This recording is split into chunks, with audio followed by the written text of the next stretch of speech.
भाद्रपद मास के शुक्ल पक्ष की एकादशी को परिवर्तनी एकादशी, जल झूलनी ग्यारस, डोल ग्यारस और पार्श्व एकादशी के साथ ही वर्तमान एकादशी के नाम से भी जाना जाता है। आज के दिन ही आषाढ़ मास से शेष शैया पर निद्रामगन भगवान श्री हरि शयन करते हुए करवट बदलते हैं। इसी कारण इसे परिवर्तनी एकादशी कहा जाता है। धर्मराज युधिष्ठिर एक बार भगवान श्री कृष्ण से कहने लगे, हे भगवान, भाद्रपद शुक्ल एकादशी का क्या नाम है? इसकी विधि तथा इसका महात्म्य कृपा करके कहिए। तब भगवान श्री कृष्ण इस प्रकार कहने लगे कि हे युधिष्ठिर, इस पुण्य, स्वर्ग और मोक्ष को देने वाली तथा सभी पापों का नाश करने वाली उत्तम वामन एकादशी का महात्म्य मैं तुमसे कहता हूँ, तुम ध्यान पूर्वक सुनो। यह एकादशी जयंती एकादशी भी कहलाती है। इसका यज्ञ करने से वाजपेय यज्ञ का फल मिलता है। पापियों के पाप नाश करने के लिए इससे बढ़कर कोई उपाय नहीं है। जो मनुष्य इस एकादशी के दिन मेरी अर्थात वामन रूप की पूजा करता है, उससे तीनों लोग पूजित हो जाते हैं। इसलिए मोक्ष की इच्छा रखने वाले मनुष्यों को इस व्रत को अवश्य ही करना चाहिए। जो कमल नयन भगवान का कमल से पूजन करते हैं, वे अवश्य ही भगवान के समीप जाते हैं। जिसने भाद्रपद शुक्ल एकादशी को व्रत और पूजन किया, उसने श्री ब्रह्मा, विष्णु सहित तीनों लोकों का पूजन कर लिया। अतः हरिवासर अर्थात एकादशी का व्रत अवश्य करना चाहिए। इस दिन भगवान करवट लेते हैं, इसलिए इसको परिवर्तनी एकादशी भी कहते हैं। भगवान श्री कृष्ण के ऐसे वचन सुनकर युधिष्ठिर महाराज फिर बोले कि भगवान, मुझे अति संदेह हो रहा है कि आप किस प्रकार सोते और करवट लेते हैं तथा किस तरह आपने राजा बलि को बांधा और वामन रूप रखकर क्या क्या लीलाएं की, चातुर्मास के व्रत की क्या विधि है तथा आपके शयन करने पर मनुष्य का क्या कर्तव्य है, सो आप मुझसे विस्तार से बताइए। भगवान श्री कृष्ण कहने लगे, हे राजन, आप सभी पापों को नष्ट करने वाली कथा का श्रवण अब कीजिए। त्रेता युग में बलि नामक एक दैत्य था। वह मेरा परम भक्त था।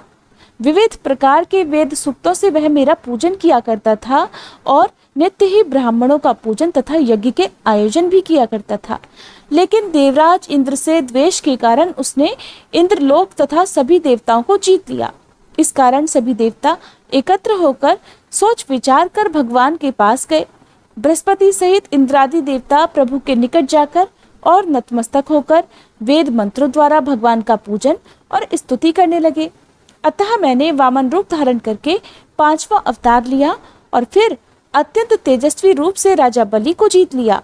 भगवान के ऐसे वचन सुनकर धर्मराज युधिष्ठिर ने फिर से पूछा, हे जनार्दन, आपने वामन रूप धारण करके उस महाबली दैत्य को किस प्रकार जीता? श्री कृष्ण कहने लगे, मैंने वामन रूपधारी ब्रह्मचारी बलि से 3 पग भूमि की याचना करते हुए कहा कि ये मुझको 3 लोक के समान है और हे राजन, ये तुमको अवश्य ही देनी होगी। राजा बलि ने इसे तुच्छ याचना समझकर 3 पग भूमि का संकल्प मुझको दे दिया और फिर मैंने अपने त्रिविक्रम रूप को बढ़ाकर यहाँ तक कि भूलोक में पद, भूवर्लोक में जंघा, स्वर्गलोक में कमर, महलोक में पेट, जनलोक में हृदय, यमलोक में कंठ की स्थापना कर सत्यलोक में मुख, उसके ऊपर मस्तक स्थापित कर दिया। सूर्य, चंद्रमा आदि सभी ग्रह, गण, योग, नक्षत्र, इंद्रादि देवता और शेष आदि सभी नाग गणों ने विविध प्रकार से वेद सूक्तों से प्रार्थना की। तब मैंने राजा बलि का हाथ पकड़कर कहा कि हे राजन, एक पग से पृथ्वी, दूसरे से स्वर्गलोक तो पूर्ण हो गए। अब बताओ मैं अपना तीसरा पग कहाँ रखूं? तब बलि ने अपना सिर झुका लिया और मैंने अपना पैर उसके मस्तक पर रख दिया, जिससे मेरा वह भक्त पाताल को चला गया। फिर उसकी विनती और नम्रता को देखकर मैंने उस पर प्रसन्न होकर कहा कि हे बलि, मैं सदैव तुम्हारे निकट ही रहूंगा। विरोचन पुत्र बलि से कहने पर भाद्रपद शुक्ल एकादशी के दिन बलि के आश्रम पर मेरी मूर्ति स्थापित हुई। इसी प्रकार दूसरी क्षीर सागर में शेषनाग के पृष्ठ पर हुई। हे राजन, इस एकादशी को भगवान शयन करते हुए करवट लेते हैं, इसलिए तीनों लोकों के स्वामी भगवान विष्णु का उस दिन पूजन अवश्य करना चाहिए। तांबा, चांदी, अक्षत और दही का दान करना उचित है। रात्रि को जागरण अवश्य करना चाहिए। जो विधि पूर्वक इस एकादशी का व्रत करते हैं, वे सब पापों से मुक्त होकर स्वर्ग में जाकर चंद्रमा के समान प्रकाशित होते हैं और यश पाते हैं। जो पाप नाशक इस कथा को आज के दिन पढ़ते या सुनते हैं, उन्हें 1000 अश्वमेध यज्ञ के फल की प्राप्ति होती है। इस एकादशी के दिन जो व्यक्ति व्रत करता है, उसे भूमि दान करने और गाय का दान करने के बाद मिलने वाले पुण्य फलों से भी अधिक शुभ फलों की प्राप्ति होती है। इस व्रत में धूप, दीप, नैवेद्य और पुष्प आदि से पूजा करने का विधान है। एकादशी के दिन भगवान विष्णु का पूजन और व्रत करते समय अन्न से भरा हुआ मिट्टी का घड़ा भी रखना चाहिए, जिसे अगले दिन द्वादशी तिथि को श्रद्धा और विश्वास के साथ कुछ दक्षिणा रखकर किसी ब्राह्मण को दान में दे दिया जाता है। अब सुनिए एकादशी माता की कथा। भगवान विष्णु के साथ साथ जिस घर में 11 माता की पूजा होती है, उस घर में सदा समृद्धि बनी रहती है, उस घर में संतानों की सदा रक्षा होती है। एकादशी का व्रत रखने से और भगवान विष्णु का पूजन करने से जहाँ सारे पापों का नाश होता है और अंत में मोक्ष की प्राप्ति होती है, वहीं दूसरी ओर 11 माता की पूजा करके 11 माता की व्रत कथा जो भी भक्त सच्चे मन से सुनता है या पढ़ता है, उनकी आने वाले हर प्रकार के संकटों से रक्षा होती है। 11 माता स्वयं उनकी रक्षा करती हैं। जो लोग इस दिन व्रत ना भी रख पाए, उन्हें भी 11 माता की इस कथा को सच्चे मन से जरूर सुनना चाहिए। पौराणिक कथा के अनुसार सतयुग में मुर नाम का दैत्य उत्पन्न हुआ। वह बड़ा बलवान और भयानक था। उस प्रचंड दैत्य ने देवराज इंद्र, आदित्य, वसु, वायु, अग्नि आदि सभी देवताओं को पराजित कर भगा दिया। तब देवराज इंद्र सहित सभी देवताओं ने भयभीत होकर भगवान शिव से सारा वृतांत कहा और देवतागण कहने लगे कि हे कैलाशपति, मुर दैत्य से भयभीत होकर हम सभी देवतागण मृत्युलोक में फिर रहे हैं। हे महादेव, हम सभी पर बड़ा भारी संकट आन पड़ा है, कृपया हमारी रक्षा कीजिए। देवतागणों की बात सुनकर तब भगवान शिव इस प्रकार बोले, हे देवताओं, तीनों लोकों के स्वामी, भक्तों के दुखों का नाश करने वाले भगवान विष्णु की शरण में जाओ, वे ही तुम्हारे दुखों को दूर कर सकते हैं। महादेव के ऐसे वचन सुनकर सभी देवता क्षीर सागर में पहुंचे। वहां भगवान को शयन करते देख हाथ जोड़कर उनकी स्तुति करने लगे। स्तुति करते हुए देवतागण इस प्रकार कहने लगे, हे देवताओं द्वारा स्तुति करने योग्य परम प्रिय प्रभु, आपको बारंबार नमस्कार है। देवताओं की रक्षा करने वाले मधुसूदन, आपको हमारा नमस्कार है। कृपया आप हमारी रक्षा करें। दैत्यों से भयभीत होकर हम सब इस समय आपकी शरण में हैं। देवराज इंद्र सहित देवताओं के ऐसे वचन सुनकर भगवान विष्णु कहने लगे, हे इंद्र, ऐसा मायावी दैत्य कौन है जिसने सभी देवताओं को जीत लिया है? उसका नाम क्या है?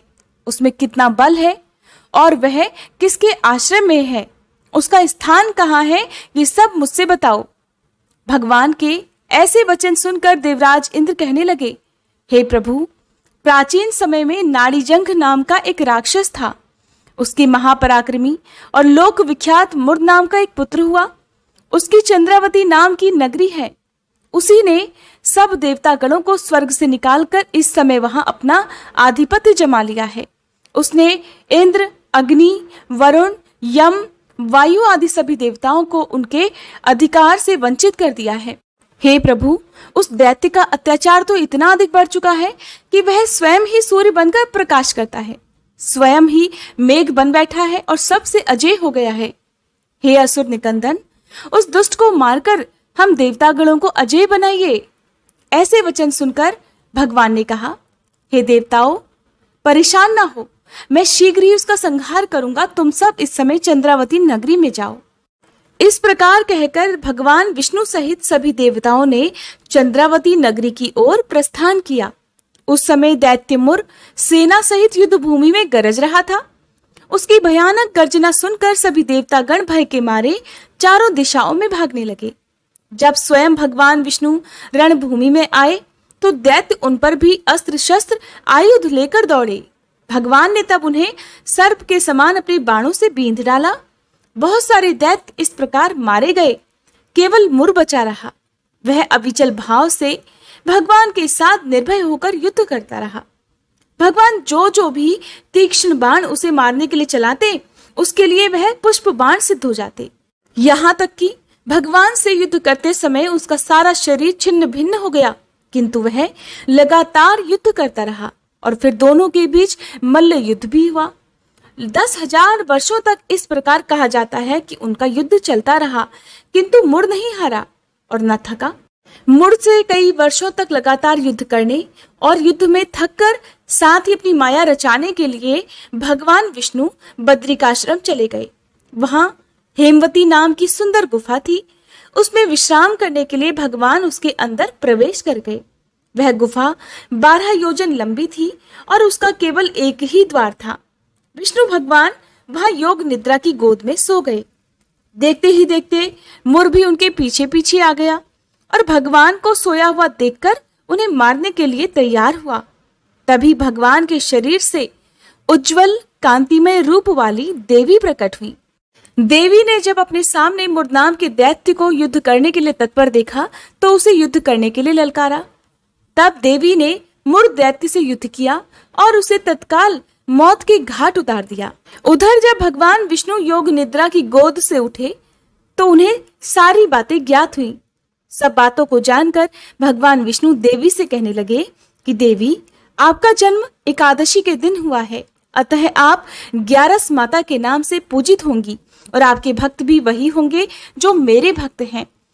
11 के दिन अर्थात एकादशी के दिन जो भी भक्त सच्चे मन से मेरी पूजा करने के साथ साथ तुम्हारी भी पूजा करेगा, उसके घर में कभी अकाल मृत्यु नहीं होगी और हर आने वाले संकट से भी परिवारजनों की रक्षा हो सकेगी। ऐसा कहकर भगवान विष्णु अंतर्ध्यान हो गए। अब सुनिए 11 माता की आरती। ओम जय एकादशी माता, मैया जय एकादशी माता, विष्णु पूजा व्रत को धारण कर शक्ति मुक्ति पाता। ओम जय एकादशी माता, तेरे नाम गिनाऊं देवी, भक्ति प्रदान करनी, गण गौरव की देनी, माता शास्त्रों में वरनी। ओम जय एकादशी माता, मार्गशीर्ष के कृष्ण पक्ष की उत्पन्ना विश्वतारिणी जनमी, शुक्ल पक्ष में हुई मोक्षदा मुक्तिदाता बन आई। जय एकादशी माता, पौष के कृष्ण पक्ष की सफला नामक है, शुक्ल पक्ष में होए पुत्रदा आनंद अधिक रहे। ओम जय एकादशी माता, नाम षट तिला माघ मास में कृष्ण पक्ष आवे, शुक्ल पक्ष में जया कहावे, विजय सदा पावे। जय एकादशी माता, विजया फागुन कृष्ण पक्ष में शुक्ला आमल की, पाप मोचनी कृष्ण पक्ष में चैत्र महाबली की।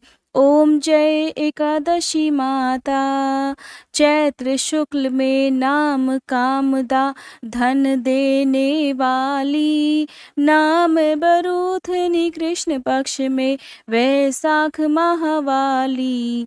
ओम जय एकादशी माता, शुक्ल पक्ष में होए मोहनी अपरा ज्येष्ठ कृष्ण पक्षी, नाम निर्जला सब सुख करनी, शुक्ल पक्ष रखी। जय एकादशी माता, योगिनी नाम आषाढ़ में जानो कृष्ण पक्ष करनी, देव शयनी नाम कहायो शुक्ल पक्ष धरनी।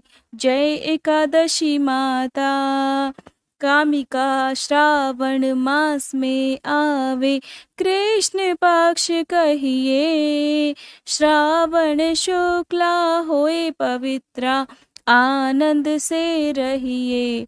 जय एकादशी माता, अजा भाद्रपद कृष्ण पक्ष की परिवर्तनी शुक्ला, इंद्रा आश्विन कृष्ण पक्ष में वृत से भव सागर निकला। जय एकादशी माता, पापांकुश है शुक्ल पक्ष में आप हरनहारी, रमा कार्तिक में आवे सुखदायक भारी। ओम जय एकादशी माता। देवोत्थानी शुक्ल पक्ष की दुख नाशक मैया, पावन मास में करो विनती पार करो नैया। ओम जय एकादशी माता। परमा कृष्ण पक्ष में होती जन मंगल करनी, शुक्ल पक्ष में होए पद्मनी दुख दारिद्र हरनी। ओम जय एकादशी माता। जो कोई आरती एकादशी की भक्ति सहित गावे, जन गुरदिता स्वर्ग का वासा निश्चय वह पावे। ओम जय एकादशी माता। मैया जय एकादशी माता। ओम जय एकादशी माता। उम्मीद है ये वीडियो आपको पसंद आई होगी।